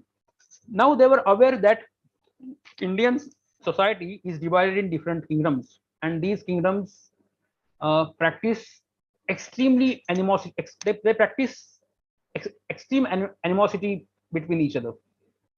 Mughals, Marathas and Tipu and Nizam, Marathas and Nizam, Marathas and Rajputs. Then आपलं हे युद्ध झालेलं आहे पानिपतचं. Central power मराठ्यांची जी होती ती हळूहळू कमकुवत झालेली होती. तेवढ्यात थोरल्या माधवरावांनी ती पुन्हा बळकट केलेली आहे. It is after 1761, when after the sad demise of Madhavrao Peshwa the second, again Marathas are facing some bureaucratic trouble. Britishers have somehow sensed that time is right to spread the legs and to establish their rule in the subcontinent. त्यावेळी काय झालं, Warren Hasting हा जो governor general होता, he started encouraging the linguists, he started encouraging the scholars of history, languages, who were also serving the company offices. ते कंपनीत कामही करत होते एकीकडे. On the other hand they were also engaged in this acquiring textual knowledge of about India, that is the Orient. The process is not confined to India only. It is the time when Britishers are trying their hand in Africa as well. They are trying their hand in Persia, China, and other pockets of the Orient, the eastern part of the hemisphere. इथे आल्यावर काय होतंय, त्यांना या सगळ्या गोष्टी लक्षात घेत असताना त्यांना तिथल्या नेटिव्ह हिस्ट्रीज लक्षात घेण्याची गरज आहे. नेटिव्ह हिस्ट्री कशी आहे, नेटिव्ह कल्चर कसं आहे, how these native people are looking at western cultures, how they are handling their bureaucracy when Britishers are thriving their rule. Now, what Warren Hastings did is he encouraged several scholars to learn the language. He paved the way for the production of textual knowledge about the Orient to serve both scholarly and political concerns. एक तर त्यांना शुद्ध academic हेतूने काम करणार आहेत. For example James Prinsep, we all know that it is him who deciphered that Brahmi script, right? So Prinsep सारखा माणूस 1839 1739, I may be wrong, but you know त्या माणसाने ते लिपी शोधून काढली. We were not aware of the Brahmi script. It is James Prinsep who informs us about Buddha flourished in India. He taught us the Brahmi script. It is his gift to us. In fact, there was purely scholarly academic concern, and then of course there was a political purpose as well. Warren Hastings was keen to govern and protect the natives according to their own laws rather than alien laws, as we see from his correspondence with the his senior authorities. He wanted to rule Bengal. He wanted to rule over Bengalis, and he wanted to protect their native customs. त्यांच्या पद्धतीने त्याला त्यांचे जे काही धार्मिक व्यवहार असतील, धार्मिक नीती नियम असतील, त्यानुसार त्याला प्रजेचं पालन करायचं होतं, असं तो एका ठिकाणी लिहून ठेवतो. Not only in case of Hindus, but also he also encouraged some scholars to study Quran so that they might learn the Indian variants of Islamic law. So he hired some Brahmins and some Maulavis from Bengal, and he made some British scholars learn Sanskrit and Persian and Quran as well. On the other hand, Sanskrit has, we know that Sanskrit has always carried the stamp of orthodoxy. ती अशी एक सनातनी भाषा आहे वगैरे, हे सगळं आपण ऐकत असतो. It might be more accurate to say that it is in fact a stamp of orthodoxy in terms of linguistics. आपण पाणिनीचे नियम मोडत नाही ना, आपण त्याच्या पलीकडे गेलेली भाषा संस्कृत असू शकत नाही, कारण Sanskrit is the language that is set in the Paninian framework, right? That orthodoxy is maintained. Then this orthodoxy is also given us some religious sanction. Savag vajro yajamanam hinasti, mantra hinas parato varnato va yatha, right? What's the entire verse? Mithya prayukto natamarthamaha, savag vajro yajamanam hinasti. If word is not used properly, it strikes back to the practitioner. It kills the practitioner himself. So words are to be recited, mantras are to be recited in proper fashion, mantras are to be recited the way they are supposed to be recited. There are certain norms that those are followed while reciting mantras, while there are certain norms of pronunciation as well. So that orthodoxy was still practiced. No one who studied Sanskrit or reads Sanskrit can afford to overlook this vividly pronounced trend in the history and lineage, the strain that makes Sanskrit a kind of metaphor for institutional hierarchy in a way. The word Sanskrit itself, we have seen this, that it is something that has been refined, purified, something that has been worked by culture, right? And त्याच्यामध्ये काय होतं की in this it is opposed to the languages that were called Prakrits. Prakriti पासून प्राकृत शब्द आलाय. But again, you see the influence of this process, again, as I just said, the word Sanskrit was being used as metaphor. In fact, literally it means something that is cultured. And a time came that Hemachandra Suri, scholars like Hemachandra Suri, they somehow succeeded in, I mean, they designed grammars of Prakrit languages. Now creating language of Prakrit in itself is a paradoxical thing. I mean, Prakrits are the language, those are spoken instinctively. त्या प्रकृती, त्या सहज बोलल्या जाणाऱ्या भाषा आहेत. त्यांना कोणत्याही ग्रामरची, व्याकरण निबद्ध नियमांची गरज नाहीये, आवश्यकता नाहीये. अशा भाषांचं व्याकरण तयार करणं हा in itself is a paradoxical thing. तर त्याला काय म्हणतो आपण, विरोधाभासात्मक आहे ते. कारण भाषांचं व्याकरण तयार करणं म्हणजे त्यांना एका चौकटीत, स्ट्रिक्ट चौकटीत बसवणं. प्राकृतचं व्याकरण निर्माण झाल्यावर काय झालं, now we only have some 6 languages, some 5-6 Prakrit languages, Sauraseni, Ardhamagadhi, Paishachi and other महाराष्ट्री, आणि ज्या काही 2-3 आणखी राहिल्या असतील त्या माझ्याकडून. बट प्राकृतिक sphere is not confined to these 4-5 languages. Prakrit language म्हणजे काय, तर त्या वेगळ्या वेगळ्या गावांमधल्या बोली, वेगळ्या वेगळ्या समूहांमधल्या बोली त्या प्राकृत होत्या ना, and they were not standardised, right? So in a way, what we call Prakrit language today, what we study Prakrit today at university level, Gatha Saptashati, Kima, whatever, all these Kovalayamala and all these Prakrit verses, all these Prakrit texts are either composed in Shauraseni, Maharashtri, or Paishachi or other Prakrits.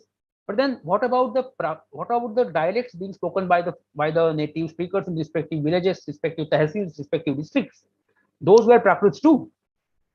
So what I mean is, language in itself gets standardized, gets Sanskritized. So I'm using the word Sanskritized metaphorically. So the process of standardization of language, भाषा जेव्हा standardise होते, संस्कृतीकरण जेव्हा भाषांचं झालं पाणिनीय सूत्रांद्वारे, the process didn't remain confined to only languages. The society also gets standardized from within. त्या भाषांच्या प्रमाणीकरणासोबत आचार विचारांचं, आहारांचं प्रमाणीकरण झालं. So as scholars of Sanskrit, you have to understand all these things minutely. Now, what happens in post-independence era? Well, we know that India saw partition in a bloody shadow of a very unpleasant incident that we call India saw independence in a very unpleasant memory of what we call partition of India. Bloody shade of partition. Those shadows still haunt us, right? Well, when India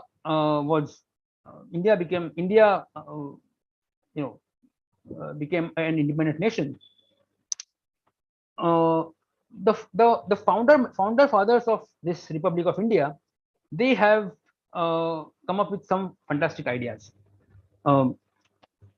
एकतर अशोक चक्राची त्यांनी निवडलं भारताचं जे राजमुद्रा असेल त्याच्या खाली सत्यमेव जयते उपनिषद, मुंडकोपनिषदामधलं वाक्य आहे,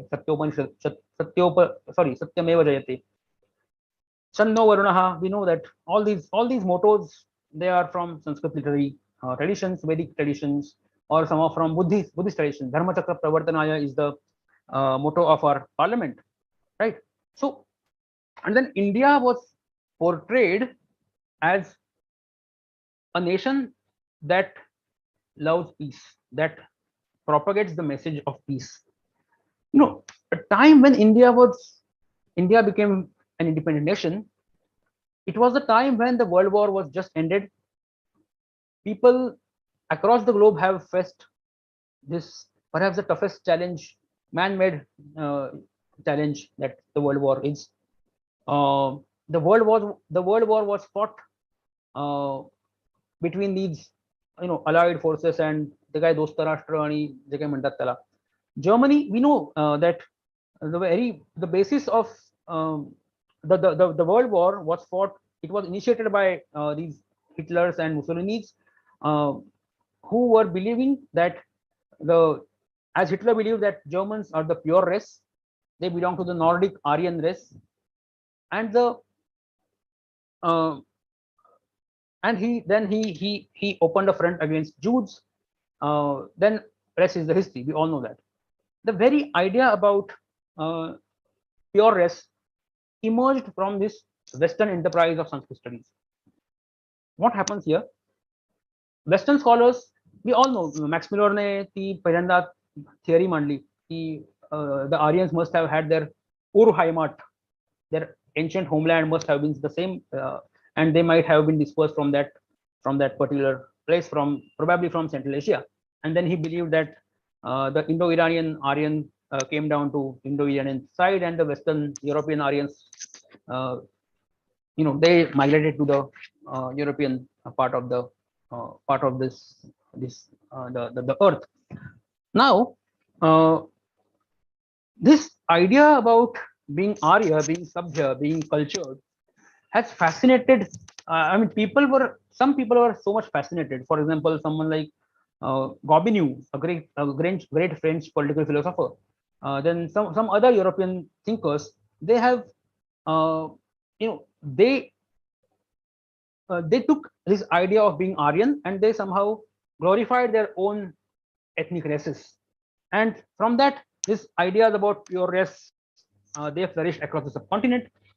And then, on the basis of that, Hitler fought this war. Then, he joined hands with Mussolini, and rest is we all know what happened in Second World War. Now, on that backdrop, India attained independence. Now, in the post-independence India, all these, Ashok Chakra, deliberately it was adopted by the founders of independent India, because Ashok Chakra, it represents that Dhamma Chakra Pravartana, right? Peace, शांतीचा संदेश अशोकाने दिला अशी धारणा त्यातनं स्वीकारली गेली. And all other mottos are in Sanskrit. We know that. It was independent the partition was created on the basis of religion. So India attained that tricolor flag. We accepted that tricolor flag. ज्याच्यामध्ये 3 धर्मांना साधर्म्य प्राधान्य असेल वगैरे वगैरे. Now what happens here is, post independence, a number of government commissions investigating education and language issues were established by the government. The University Education Commission that was founded in 1948-49, chaired by Sarvapalli Radhakrishnan. The secondary school education founded by School Education Commission 52-53 मध्ये सुरू झालेलं होतं. It was headed by A. Lakshmana Swamy Mudaliar. Then Official Language Commission, what could have been the official language of India? They have established this commission chaired by Bal Gangadhar Kher, who proclaimed their faith in the value of Sanskrit education for Indian citizenry. They glorified Sanskrit as being a reservoir of knowledge and whatnot. We all know that Sanskrit, and we all agree with that as well. Government's response was to set up a Sanskrit commission under the chairmanship of renowned linguist Suniti Kumar Chatterjee, V. Raghavan, and Professor R.N. Dandekar and S.K. Day. त्यांच्याकडून काय झालं, संस्कृत ही भाषा असायला हवी याविषयी पुष्कळ भोवती न भोवती चर्चा झाली, आणि शेवटी बऱ्याच लोकांनी संस्कृतला ग्लोरिफाय करून संस्कृत ही राष्ट्रभाषा असायलाच हवी असा आग्रह धरला. Now the Hindi speakers, those who were promoting Hindi, those who were the advocates of Hindi, did not, they for example Purushottam Das Tandon and the likes of him, they admitted that they have utmost respect for Sanskrit, but then Sanskrit cannot be the national language because people do not speak Sanskrit across the country, and it cannot be the lingua franca. Now what happens here is, संस्कृतला राष्ट्रभाषा द्यायची की नाही ह्याचा निर्णय झालाच नाही. सो संस्कृत ही academic position मध्ये, academic वर्तुळामध्ये कशा पद्धतीने असायला हवी याच्याविषयी आपल्याला काही सांगण्यात आलं नाही. Now the way we look at Sanskrit today is only through the linguistic or literary spectacle.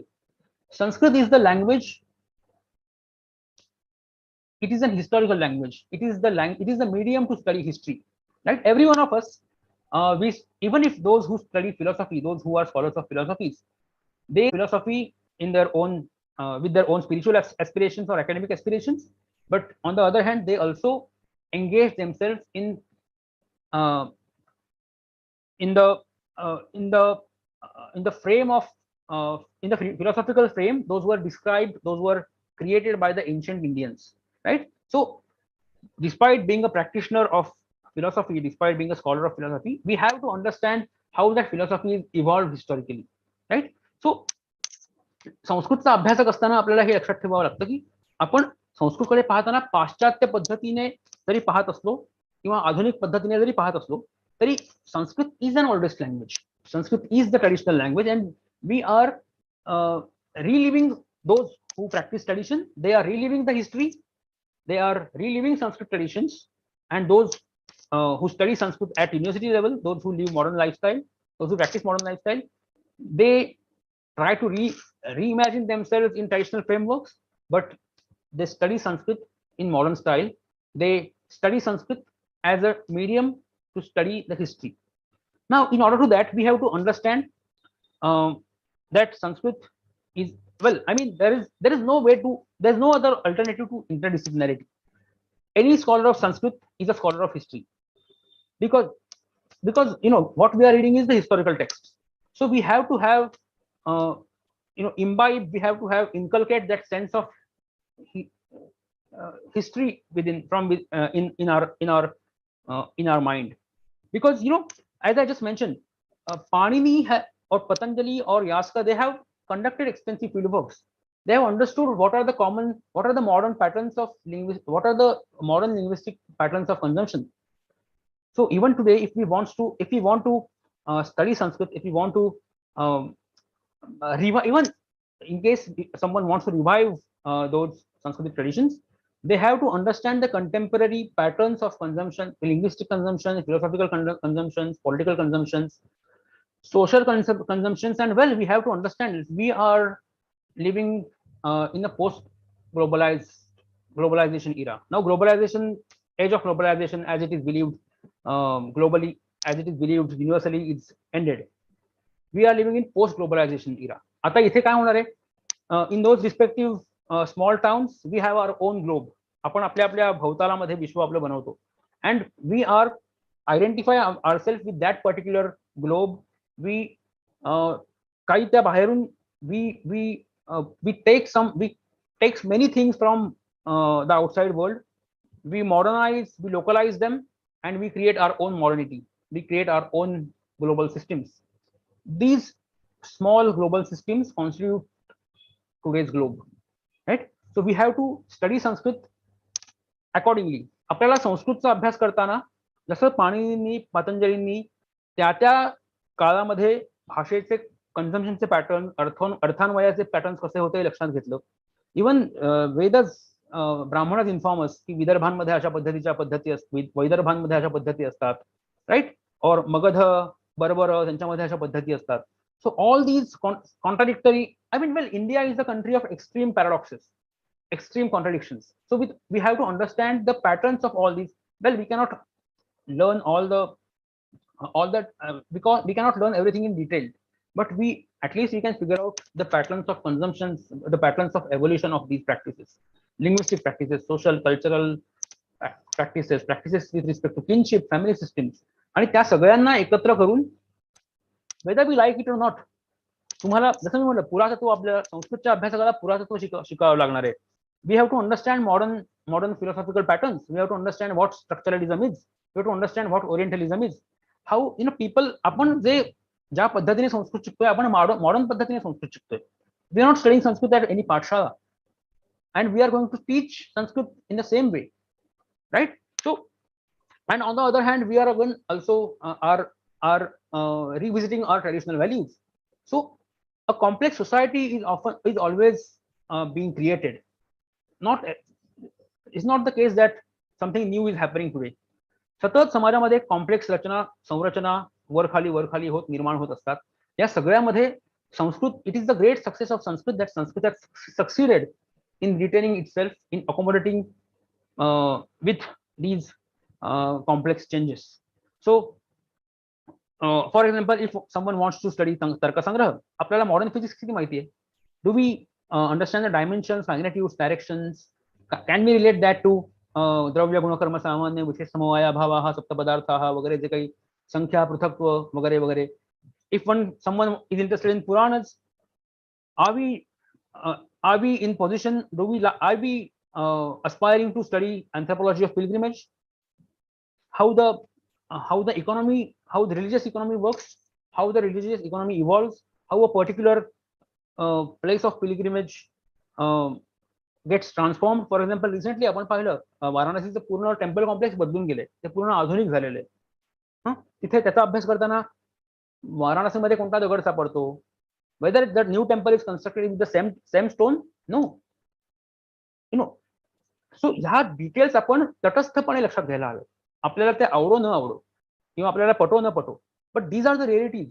The temple is constructed in such a way that that the stone that is used for the temple is not found in that region, or it may be the case that it must have been someone may have found it, or we may find that in the same region. We don't know. Or many temples in Maharashtra, they are reconstructed using marbles. Marble is not native to Maharashtra. So these temple architecture patterns, they are, the patterns of consumption are changing. Then, as I mentioned, etymologies of respective names. Just so Sankarshan and Krishna. We know Krishna also means black. Krishna also, the word Krishna is also derived from the verb Krisha.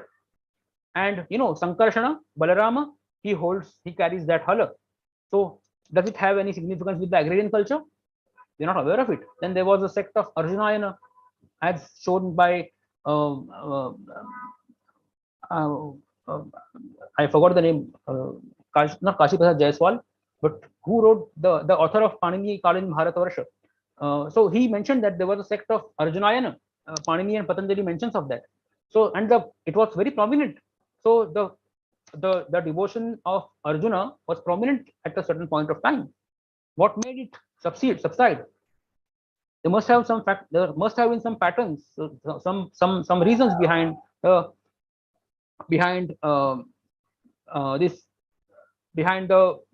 unpopularization of that cult of Arjunayana. Then what happens with Greeks? At the advent of Greek, we've seen that how the iconography changes. Then Manusmriti, the Smritis also have such traces. Smritis inform us that China, Barbara, and Shaka, Pahalava, they are the fallen Kshatriyas. Vrisharatvam Gataloki Ima Kshatriya Jatayaha. So these are fallen Kshatriyas. So Chinese communities, Kushanas, are called fallen Kshatriyas. So whether they are accommodated or not, and how the tradition identify them, right? So we have to be aware of all these factors when one studies Sanskrit. You have to understand the linguistic consumption. You have to understand the patterns of evolution of words, patterns of transformation of meaning, how the meaning changes. You have to understand that. You have to learn how the pilgrimage centers evolve. What are the economic, financial equations behind that? Then modern आणि western याच्यामधली एक subtle जी काही gap आहे ती gap खरंच आहे का, ती कशी आहे? Is modernity monolithic? everyone has to engage with these questions when one merges deep down the Sanskrit literature. त्याच्याशिवाय क्रिटिकल अभ्यास करताना या सगळ्या गोष्टींचा आपण विचार केला नाही तर संस्कृत अध्ययन हे फार सुपरफिशियल होऊ शकतं. असं होतच असं नाही, पण आपल्याला कायम संस्कृतचा अभ्यास करताना या सगळ्या गोष्टींचं भान आपल्यामध्ये भिनवून घेणं, बाणवून घेणं आवश्यक असतं. त्यामुळे being classic and being modern, they are very complex and ते खूप जटिल कल्पना आहेत. त्या समजून घेणं आणि त्या प्रॅक्टिसमध्ये, अकॅडमिक प्रॅक्टिसमध्ये आणणं, यासाठी वेगळ्या वेगळ्या modern literary theories, modern philosophical theories, modern linguistic theories, modern anthropology, modern history, irrespective of the ideological differences, आपल्याला सर्व प्रकारच्या मतांचा मागोवा घेत आपल्याला या ग्रंथांचा अभ्यास करायचा आहे. सो आय होप मी जे म्हटलं ते तुम्हाला समजलं असेल. I will be very happy if two answer your questions if you have any. I think one should open, the floor is open for discussion. Ajay sir?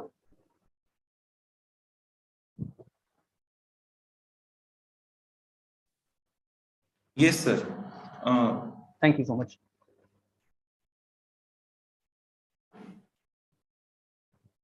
Students, participants, you can write your questions in chat box and on WhatsApp group. Yes, feel free to contact me on WhatsApp as well. I am there on the WhatsApp group, and you can also put your questions in the chat box if you have any. Chat box disable है वाटतं, मला माहित नाही आज. So you to disable असावं. I can type there. Yes, you can type there. because you are co-host. Yeah. Also, I stopped a bit early. Then I thought we are having some 10 minutes for discussion. Okay. So, shall I call it today, Professor? Can we conclude? Yes, Ramdas. There is a question. Yes, sir. Please wait. Yeah. There is one question. There is some technical error, so please wait. Okay.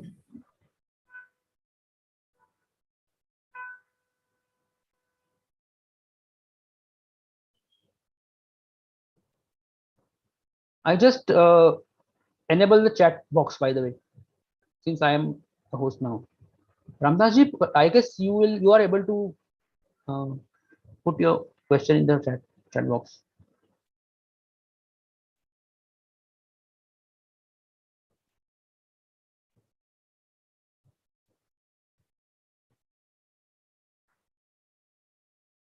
Mobile then I have to read out that question. Come. Come.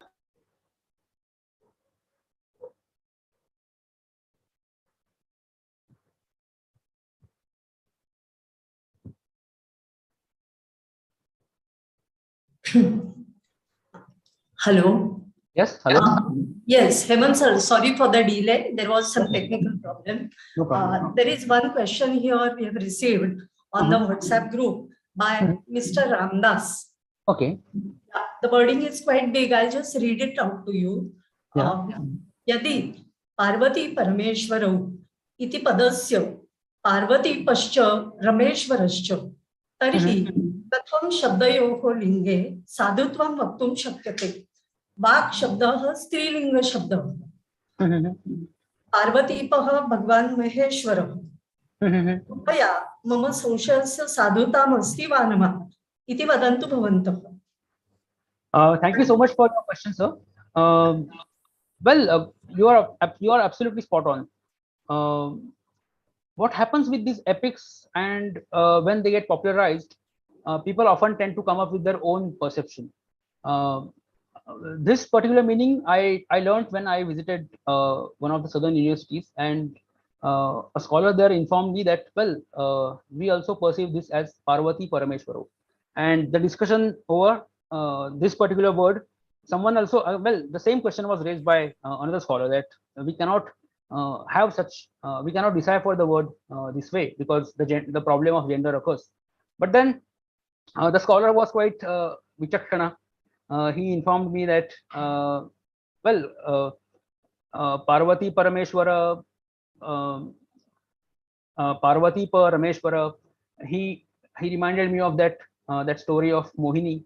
And well, it is quite far-fetched, because even even we look at it casually, for any Sanskrit learner, any Sanskrit student, we know that Kalidas himself was a Shaivite, and he did not have any intention of imagining Vishnu at.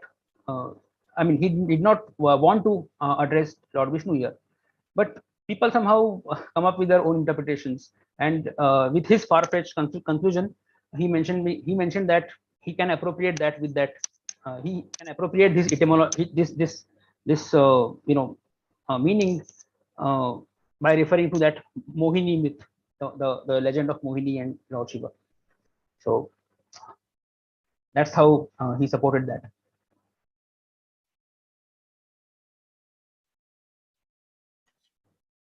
Is there any question?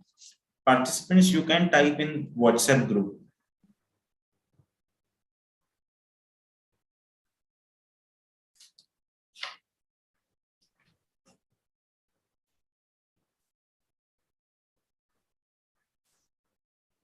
We will just wait for about 2 moments. No question can be seen, but just we'll wait for a few moments. I don't suppose any questions are there. Yes, Ajay sir, can we proceed? Yes. Okay. So no other question is there. So here I am to propose vote of thanks. This wonderful lecture by Hemant Rajobhadhyay sir was really a classic example of what is an innovative approach. The title itself was catchy. He first started with a deep thought given to each word in the title itself. And then the lecture was built gradually in a very, very novel manner. So really, sir, thanks a lot for this delightful yet thought-provoking lecture. I would want to sum up the central message of this lecture into 3 sentences. That is, multiple new subjects cannot keep cropping every now and then, but multiple perspectives surely do. And those are the precursors of research. Researchers have to be alert for those. So this was the central message, and it was really enjoyable as well as thought-provoking. Our students will definitely benefit greatly from it. Once again, thanks a lot, sir. Thank you, ma'am. Thank you so much, all. I also thank Rohit sir of UCC for technical support, and we are really happy for the enthusiastic participation of our students. Once again, thank you. Thank you so much. And all announcement we made, so we end our program for today. Dhanyavad. Thank you. Thank you, sir. Thank you. Thank you. सपना madam, मी थांबू देत Ajay sir? नाही sir, आम्ही आता and करू meeting.